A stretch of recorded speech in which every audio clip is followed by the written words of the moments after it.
Bom dia, meus queridos. Mais uma manhã de sábado.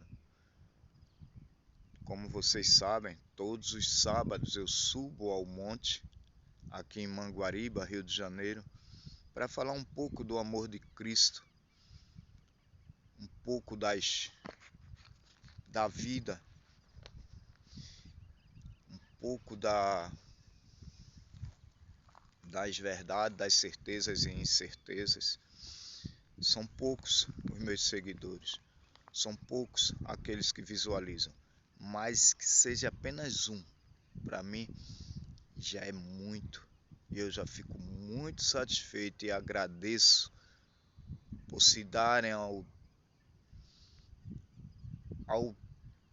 direito de perder um minutinho de seu tempo que é tão precioso para me ouvir. Pois bem, hoje eu quero falar um pouco de política. Amanhã é um dia muito importante para a nossa nação, onde vamos escolher nosso presidente, nosso governador, nosso senador, deputado estadual e federal. Eu sou um cristão. Eu vivi toda a minha vida no mundo religioso. Desde os 4 anos que eu vivo dentro da casa do Senhor. Contudo, a maior parte eu já disse aqui em rebeldia ao meu Deus. Mas eu tive um encontro com Deus e neste encontro me foi colocado no coração buscar viver na obediência. Eu não me tornei melhor ou pior que você. Quando eu passei a viver na obediência, eu não passei a ter uma vida melhor, pois as perseguições vieram, as calúnias vieram, as defamações vieram, e isto ainda não mudou, elas ainda não se foram. Mas Deus tem trabalhado, eu estou no silêncio, lá no meu cantinho, e Deus tem trabalhado. Eu sei que chegará o momento em que Deus me honrará. Eu sei, não tenho dúvidas. E a honra que Ele tem preparada para mim não é coisa simples nem pequena. Também eu não subo ao monte para pedir ao meu Deus que Ele me honre destruindo meus seguidores, meus perseguidores, não.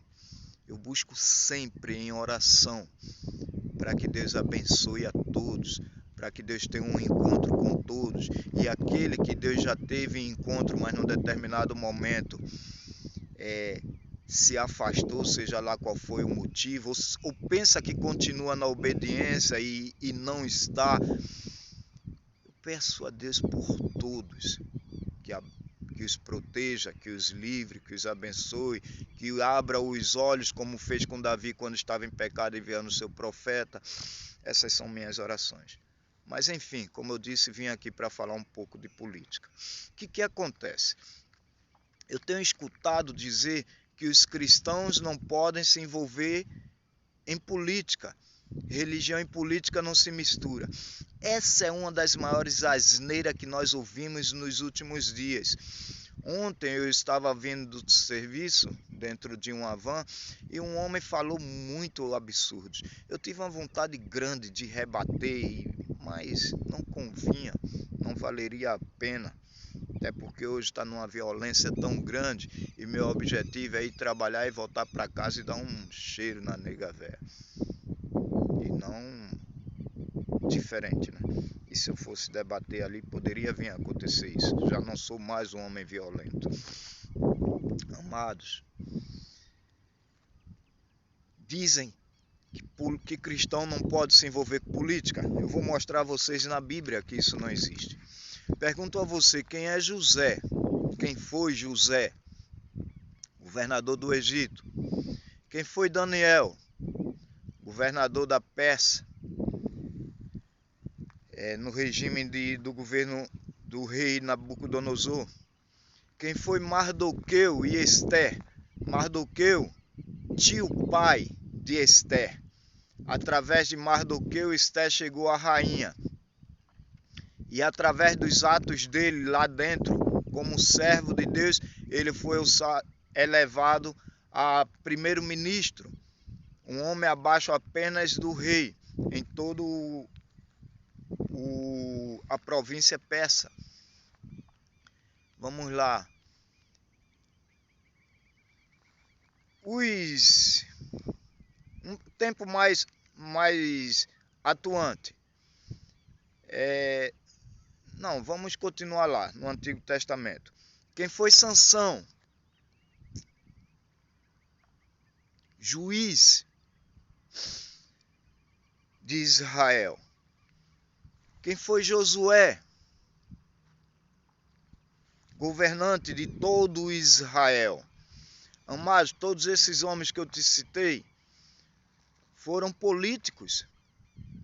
Rei é o que senão um político? Governador é o que senão um político? Juiz é o que senão um político? Quem foi Mateus? Cobrador de impostos, funcionário público. Quem foi Zaqueu? Homem que teve um encontro com Cristo, funcionário público. O povo de Deus sempre esteve envolvido em política e eles eram povos indicados por Deus. Era Deus que os colocava lá. Aí vamos agora para o Novo Testamento. Os discípulos, eles passaram a ser perseguidos. Muitos deles, ou sua maioria, mortos. Mas antes disso eram presos, eram chicoteados. Tentavam fazê-los parar de falar sobre Cristo. Agora eu vos pergunto, quem fazia essas atrocidades e por quê? Quem fazia? Os líderes religiosos daquela época. Governantes, políticos. Por quê? Porque os apóstolos, eles pregavam sobre Cristo, um rei que voltaria a governar. Tinha sido morto, ressuscitado, mas tinha deixado a promessa de que voltaria.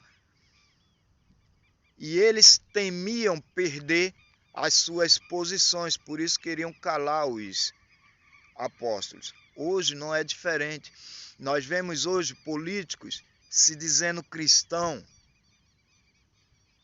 e não são, para assim ter o seu voto. E uma vez ele lá, ele vai sim passar a nos perseguir. E eu não quero. Eu sei que é profecia, que Deus vai voltar e esse mundo que já está difícil vai ficar muito pior antes da volta de Deus, de Jesus. Mas eu confesso a vocês, eu não quero viver a perseguição. Eu não quero estar sendo preso, chicoteado. Se tiver de ser, será, mas não quero isso para mim. E é por isso que eu me posicionei.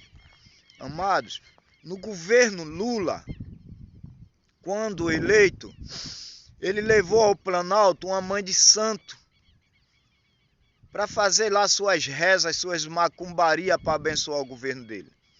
No governo Bolsonaro, quando eleito, ele levou lá um grupo de pastores e fez um culto de ação e graça. O governo Lula, ele defende o aborto independente do motivo. A mulher está livre a abortar e pago pelo SUS. É uma das pautas do governo Lula. O governo Bolsonaro é radicalmente contra o aborto. O governo Lula, ele defende que um jovem pode furtar um celular e não ser punido. É apenas um jovem querendo um celular, pobre que não tem condições de comprar. O governo Bolsonaro é radicalmente contra isto. Qualquer tipo de furto, de roubo, de assalto, de crime é passivo de punição e ponto. O governo Lula, ele defende ideologia de gênero. O menino nasce, não é homem nem é mulher. Nasceu uma pessoa. E aí as escolas passam a educá-los para que eles decidam o que devem ser. Amados, antes do governo Lula, meu filho trabalhava comigo. Ele não queria muito saber dos estudos, então eu levei para trabalhar comigo, serviço braçal, serviço de pedreiro. Meu filho hoje é um grande pedreiro. Mas antes, teve casas que proibiu de que eu tivesse meu filho comigo, porque era uma criança de 14 anos e ele não podia trabalhar porque o regime do governo Lula proibiu. Resultado, hoje as crianças vivem se prostituindo, antes mesmo da sua formação sexual já são homossexuais ou lésbicas. Tudo isto por causa da ideologia de gênero. O governo Bolsonaro é radicalmente contra isto. Então eu pergunto, como que eu, como cristão, não vou posicionar? Eu sou homem, servo, mas acima de tudo, eu também sou brasileiro. Eu não posso me abster, eu não posso me recusar, eu não posso me calar, eu não posso votar num homem que abraça tudo aquilo que vai de encontro com a palavra. Eu não posso querer ser governado por um macumbeiro, essa é a verdade. Eu não sou contra, não tenho nada contra os macumbeiros. Cada um vive a religião que quer. Cada um adora o Deus que quer. Vivemos num país livre e é por isso que eu voto em Bolsonaro. Porque eu quero continuar vivendo num país livre. Eu quero continuar adorando o Deus que eu tenho e que os macumbeiros adorem o Deus que eles têm. Eu quero ter o mesmo direito que eles. Eu sei que através do governo Bolsonaro, esses direitos serão preservados. Isto é que importa. Aí vem a questão da idolatria. Não se trata de idolatrar. Eu não sou bolsonarista. Eu sou um homem que olho as pautas do governo Bolsonaro e por isso o apoio. Eu entendo que cristão ele não deve se envolver em política, ele vive política.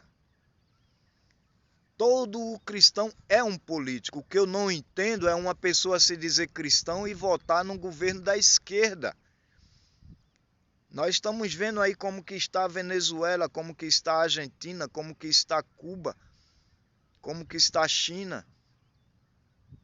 E eu não quero isso para o meu Brasil. Por isso, eu digo a vocês, como vocês vão votar eu não sei, mas eu vou votar não só no governo Bolsonaro, como em todos aqueles que ele o indica. E aconselho a vocês a fazerem o mesmo. Tenham todos um bom dia, fiquem com Deus.